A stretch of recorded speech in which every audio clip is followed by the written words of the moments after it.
யாத்திரை.com யாத்திரைகளுக்கு அன்பு வணக்கங்கள். 24 ஆண்டுகளாக அமர்நாத் யாத்திரையை வெற்றிகரமாக நடத்தி 27,000க்கும் மேற்பட்ட யாத்ரீகர்களை அமர்நாத் குகை யாத்திரைக்கு அழைத்துச் சென்றுள்ள இந்தியாவின் நம்பர் 1 அமர்நாத் யாத்திரை ஆர்கனைசராக விளங்கும் யாத்திரை.com நடத்தும் 2025ற்கான அமர்நாத் யாத்திரை ஜூன் மாதம் 28ஆம் தேதி முதல் ஆகஸ்ட் மாதம் 9ஆம் தேதி வரை தினமும் ஒரு குழு பயணம் என்று ஏற்பாடு செய்துள்ளார்கள். விமான பயண திட்டம் மொத்தம் 7 நாட்களை கொண்டது. பயண நாள் 1.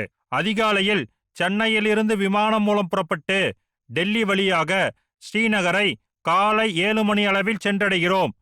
ஸ்ரீநகர் விமான நிலையத்தில் எங்களின் தமிழ் பேசும் கைடை சந்தித்து ஸ்ரீநகர் விமான நிலையத்தில் காலை சிற்றுண்டியை முடித்துவிட்டு 4 நபர்களுக்கு ஒரு இனோவா கார் என்ற வகையில் இனோவா கார் மூலம் சோன்மார்க் நகரினை நோக்கி புறப்படுகிறோம்.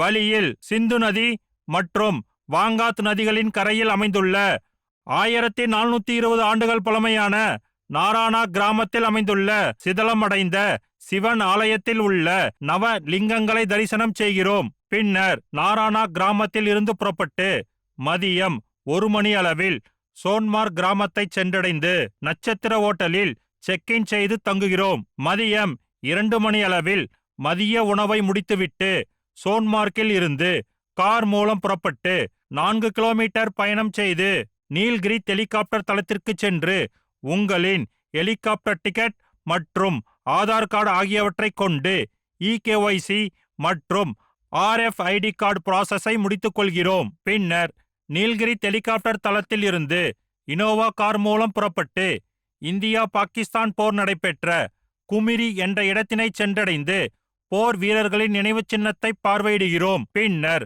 அருகில் உள்ள 0 பாயிண்ட் என்ற இடத்தில் அவரவர் சொந்த செலவில் பனிக்கட்டிகளில் சறுக்கு விளையாட்டு மற்றும் பைக் ரைட் செய்து விளையாடுகிறோம். பின்னர் 0 பாயிண்டில் இருந்து கார் மூலம் புறப்பட்டு சோன்மார்க் கிராமத்தை வந்தடைந்து சோன்மார்க்கில் உள்ள சிவன் ஆலயத்தை தரிசனம் செய்கிறோம். அன்றிரவு சோன்மார்க் ஓட்டலில் நடைபெறும் அமர்நாத் யாத்திரை பற்றிய விரிவான கலந்துரையாடல் நிகழ்ச்சியில் கலந்து கொள்கிறோம். இந்த கலந்துரையாடலுக்கு பின்னர் இரவு உணவை முடித்துவிட்டு சோன்மார்க்கில் உள்ள நட்சத்திர விடுதியில் இரவு தங்குகிறோம். பயண நாள் 2. அதிகாலை 4 மணி அளவில் சோன்மார்க்கில் இருந்து கார் மூலம் புறப்பட்டு 10 நிமிட பயணத்திற்கு பின் அமர்நாத் அடிவார பகுதியான நீல்கிரித்தை சென்றடைகிறோம். பின்னர் நீல்கிரி ஹெலிகாப்டர் தளத்திலிருந்து ஹெலிகாப்டர் மூலமாக புறப்பட்டு 7 நிமிட பயணத்திற்கு பின் பஞ்சதரணியை சென்றடைகிறோம். பஞ்சதரணியில் இருந்து அவரவர் சொந்த செலவில் குதிரை அல்லது பல்லாக்கு மூலம் 5 கிலோமீட்டர் பயணம் செய்து அமர்நாத் குகையை சென்றடைகிறோம். அமர்நாத் குகையில் பனிக்கட்டியால் ஆன சிவலிங்கத்தினை தரிசனம் செய்கிறோம். மேலும் 51 சக்திபீடங்களில் முதன்மையானதாகவும் பனிக்கட்டிகளால் அமையப்பெற்ற பார்வதி தேவி மற்றும் விநாயகரை தரிசனம் செய்கிறோம். பனிலிங்கத்தை தரிசனம் செய்த பின் சிவனால் வரம் பெற்ற 2 புறாக்களையும் தரிசனம் செய்கிறோம். பின்னர் அமர்நாத் ஷைன் போர்டு மூலம் வழங்கப்படும் வெள்ளி நாணயத்தை பிரசாதமாக பெற்ற பின் அங்கு குழாய் மூலமாக அமர்நாத் பனிலிங்கத்தில் இருந்து வரும் தீர்த்தத்தினை நமது வாட்டர் கேன்களில் புனித நீராக பெற்ற பின் மீண்டும் அவரவர் சொந்த செலவில் குதிரை அல்லது பல்லாக்கு மூலம் பஞ்சதரணி ஹெலிகாப்டர் தளத்திற்கு வந்தடைகிறோம். பஞ்சதரணியில் இருந்து ஹெலிகாப்டர் மூலம் 7 நிமிட பயணத்திற்கு பின் நீல்கிரித்தை வந்தடைந்து அன்றிரவு சோன்மார்க்கில் உள்ள நட்சத்திர விடுதியில் இரவு தங்குகிறோம். பயண நாள் 3. காலை 8 மணி அளவில் சோன்மார்க்கில் இருந்து இனோவா கார் மூலம் புறப்பட்டு 51 சக்தி பீடங்களில் ஒன்றான கீர் பவானி ஆலயத்தினை வந்தடைந்து அனுமாரால் இலங்கையிலிருந்து கொண்டு வரப்பட்டு இங்கு பிரதிஷ்டை செய்யப்பட்ட கீர் பவானி அம்மனை தரிசனம் செய்கிறோம்.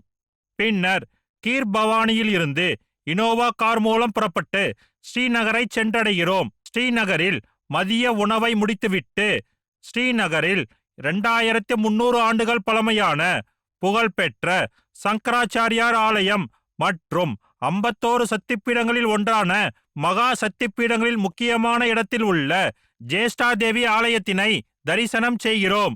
பின்னர் அன்று மாலை உலக புகழ்பெற்ற டால் ஏரியில் படகு சவாரி செய்து மகிழ்கிறோம்.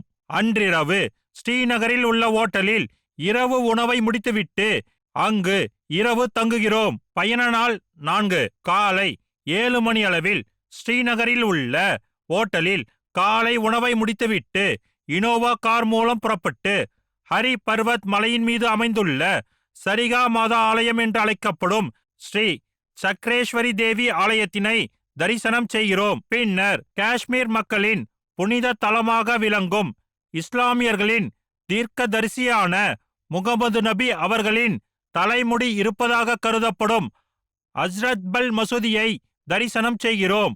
நாம் தங்கியுள்ள ஓட்டலில் மதிய உணவை முடித்து ஓட்டலில் இருந்து இனோவா கார் மூலம் புறப்பட்டு ஸ்ரீநகர் விமான நிலையத்தை வந்தடைகிறோம். ஸ்ரீநகரில் இருந்து ஜம்மு நகருக்கு விமானம் மூலம் பயணம் செய்து ஜம்மு நகரினை சென்றடைகிறோம். ஜம்மு விமான நிலையத்தில் இருந்து இனோவா கார் மூலம் புறப்பட்டு ஜம்மு நகரில் தாவி நதிக்கரையில் அமைந்துள்ள 3000 ஆண்டுகள் பழமையான 51 சக்திப்பீடங்களில் ஒன்றான மகா காளி ஆலயத்தினை தரிசனம் செய்கிறோம். பின்னர் மகா காளி ஆலயத்தில் இருந்து கார் மூலம் புறப்பட்டு வைஷ்ணவி தேவியை தரிசிக்கும் முன் தரிசிக்க வேண்டிய பஞ்ச பாண்டவர்களால் கட்டப்பட்ட முக்கிய ஆலயமாகிய கோல் கண்டோலி ஆலயத்தினை தரிசனம் செய்கிறோம். பின்னர் இங்கிருந்து புறப்பட்டு கட்ரா நகரினை வந்தடைந்து கட்ரா நகரில் உள்ள நட்சத்திர ஓட்டலில் இரவு தங்குகிறோம். பயண நாள் 5. காலையில் கட்ரா நகரில் இருந்து ஹெலிகாப்டர் மூலமாக 10 நிமிட பயணத்திற்கு பின் வைஷ்ணவி தேவி மலையின் மீது சென்று 51 சக்திப்பீடங்களில் ஒன்றான வைஷ்ணவி தேவி ஆலயத்தில் மகா காளி, மகாலட்சுமி மற்றும் மகா சரஸ்வதி ஆகிய தெய்வங்களை தரிசனம் செய்கிறோம்.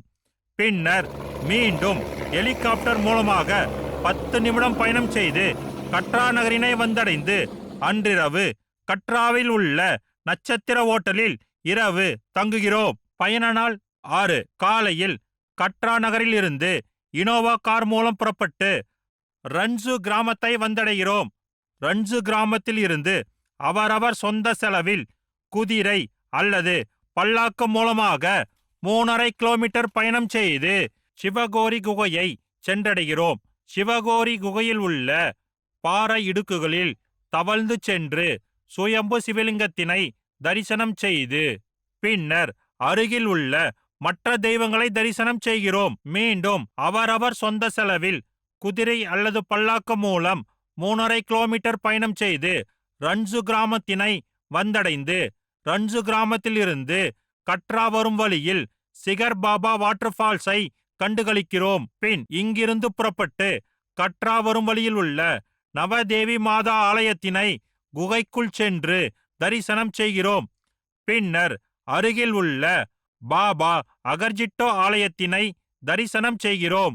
பின்னர் இங்கிருந்து புறப்பட்டு கட்ரா நகரினை வந்தடைந்து நட்சத்திர ஓட்டலில் இரவு தங்குகிறோம். பயண நாள் 7. காலையில் கட்ரா நகரில் இருந்து இனோவா கார் மூலம் புறப்பட்டு ஜம்மு நகரினை சென்றடைகிறோம். ஜம்மு நகரில் திருப்பதி தேவஸ்தானத்தால் புதியதாக கட்டப்பட்டுள்ள திருப்பதி பாலாஜி ஆலயத்தினை தரிசனம் செய்கிறோம். பின்னர் அருகில் உள்ள புகழ்பெற்ற பீர்கோ குகையில் சிவலிங்கத்தினை தரிசனம் செய்கிறோம். பின்னர் ஜம்முவில் உள்ள புகழ்பெற்ற ரகுநாத் ஆலயத்திற்கு சென்றடைந்து ரகுநாத் ஆலயத்தினை தரிசனம் செய்கிறோம். இங்குதான் படிகலிங்கம் உள்ளது.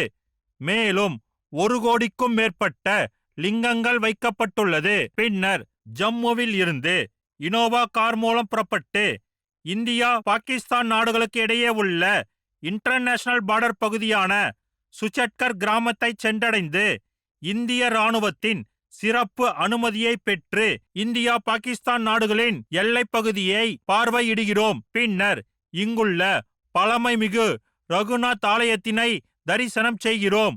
பின்னர் சுச்சட்கர் கிராமத்தில் இருந்து கார் மூலம் புறப்பட்டு ஜம்முவில் உள்ள விமான நிலையத்தை வந்தடைகிறோம்.